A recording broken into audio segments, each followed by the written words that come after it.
છે બે, દેખાય છે બે પણ છે ત્રણ.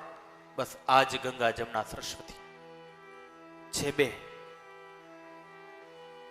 પણ દેખવામાં જ બે આવશે પણ ખરેખર ત્રણ છે. એમ સરસ્વતી છે ને ગુપ્ત છે.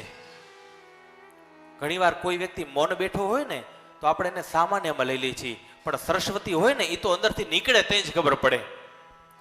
ચારણનો દીકરો હોય, કપડા મેલા હોય, ઉભો ન રહી શકતો હોય, એટલે એમ લાગે કે આનાથી શું થશે, પણ જેવો દુવો બોલે માઈક હાથમાં આવે ને ચારણના દીકરાને, અને જો સુરાતા ન ચડે બોલે તઈ ખબર પડે. એમ સરસ્વતી કંઠમાં છે, અંદરથી નીકળે છે.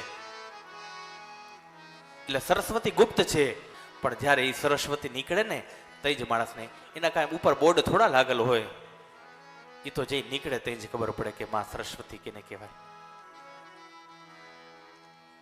તો આવી રીતના માં સરસ્વતી છે, ગુપ્ત છે.